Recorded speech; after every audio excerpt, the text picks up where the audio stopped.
Welcome to target achiever. நம்ம இன்னைக்கு என்ன பார்க்க போறோம்னா எல்சிஎம் ஹெச்சிஎஃப்ல என்னென்ன ஃபார்முலாஸ் இருக்கு, எந்த மாதிரி கேள்விகள் வரும் அப்படின்றத நம்ம பார்க்க போறோம். ஓகேங்களா? சரி, ஓகே.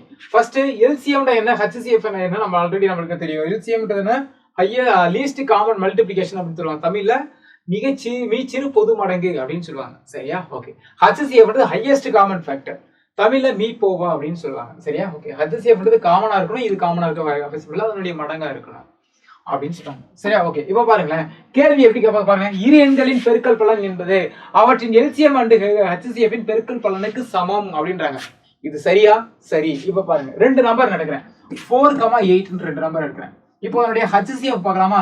சோ ஹெச்சிஎஃப் என்ன, ரெண்டால் அடிக்கலாம். 2 2 4 4 2 8. அடுத்து ரெண்டால் அடிக்கலாம். OR 2 2 4. வேற எதாவது அடிக்க முடியுமா? முடியாது. அப்ப ஹெச்சிஎஃப் சைடுல இருக்க நம்பர் மட்டும் தான். அப்ப ஹெச்சிஎஃப் என்ன, 4. எல்சிஎம் என்னன்னா சைடுல இருக்க நம்பர் இந்த கீழ இருக்க நம்பரையும் பெருக்கணும். கிளியரா? ஓகே. அப்போ 2 × 2 4, 4 × 2 8. அப்ப எல்சிஎம் பார்க்கலாம் 8. இப்போ என்னன்னா இரண்டு எண்களின் பெருக்கல் பலன் அவற்றின் எல்சிஎம் × ஹெச்சிஎஃப் பெருக்கல் பலனுக்கு சமமா இருக்கும். ஓகேனா பாருங்க, இரண்டு நம்பர் ஏன்னா 4 8 4 8 பெருக்கணும். 4 8 32.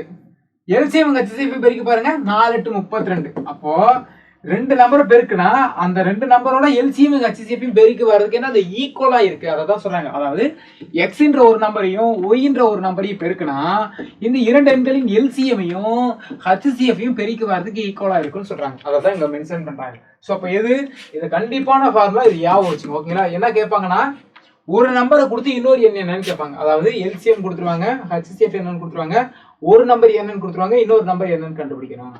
அப்ப எல்சிஎம்க்கு ஒரு வேல்யூ போட்டுருவோம், ஹெச்சிஎஃப்க்கு ஒரு வேல்யூ போட்டுருவோம், ஒரு நம்பர் ஒய் என்னன்னு போட்டுருவோம், எக்ஸ் என்னன்னு நம்ம கண்டுபிடிக்கணும். அப்ப எக்ஸ் மட்டும் என்னன்னா இந்த ஒய் இந்த சைடு கொண்டு வந்துடலாம். சரியா? ஓகே. அதே மாதிரி பின்னங்களின் எல்சிஎம் ஹெச்சிஎஃப். ஸோ பின்னத்துல கொடுத்தாங்கன்னா எப்படி சார் எல்சிஎம் ஹெச்சிஎஃப் கண்டுபிடிக்கிறது அப்படின்னா, இப்போ ஃபார் எக்ஸாம்பிள் ஒரு நம்பர் எழுதுறேன்.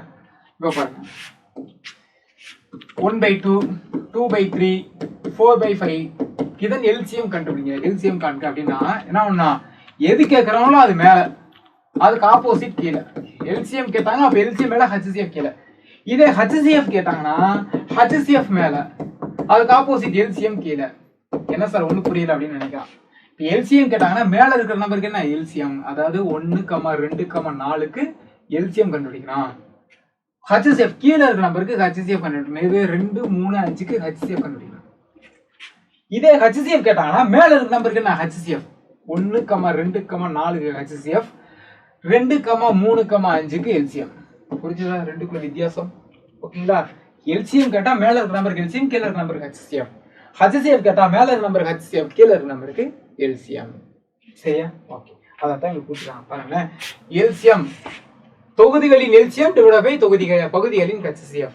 ஹெச்சிஎஃப் கேட்டா தொகுதிகளின் ஹெச்சிஎஃப் டிவைடட் பை எல்சிஎம். ஓகேனா? சரி, ஓகே. அடுத்து இரு எண்களின் ஹெச்சிஎஃப் 1 எனில் அவை சார்பக எண் அல்லது இணைப்பக எண்கள் ஆகும் அப்படிங்கிறாங்க. சரி, ஃபர்ஸ்ட் சார்பக என்ன நம்மளுக்கு தெரியும். பகா என்ன நம்மளுக்கு ஆல்ரெடி தெரியும். ஒன்னாலும் தன்னால மட்டும் கூட வகுப்படக்கூடிய என்னது பகா எண். சார்பக எண் அப்படின்னா இப்ப பாருங்க, 15 4 15 பகையன் தான், 4 பகையன் தான்.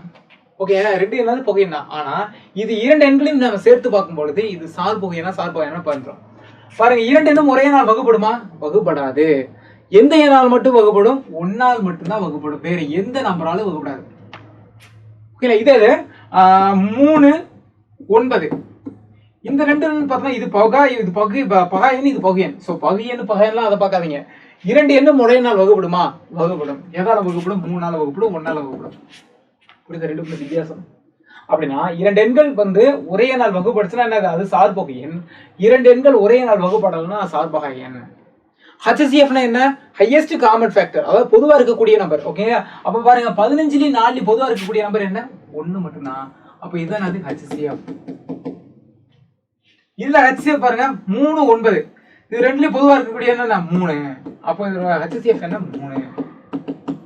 இப்ப பாருங்க 11 15, இதோட ஹெச்சிஎஃப் என்ன 1.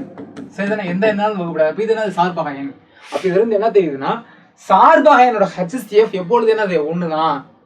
சார்பக எண்ணா இருந்தா தான் அதோட ஹெச்சிஎஃப் வேறுபடும். ஓகேங்களா? அப்போ சார்பக எண்களின் ஹெச்சிஎஃப் என்ன 1. அதை ஹெச்சிஎஃப் 1 இருந்துச்சுன்னா அதை என்ன சொல்லுவாங்க, சார்பக எண்ணு சொல்லுவாங்க. சார்பகாயன் எப்படி சொல்லுவாங்க, இணைப்பகாயன் அப்படின்னு சொல்லலாம். சரியா? ஓகே. இப்போ எல்சிஎம் ஹெச்சிஎஃப்ல இருந்து இவ்வளவுதான். சரி, தியரியா பார்க்கணும்னா என்னது இவ்வளவுதான்.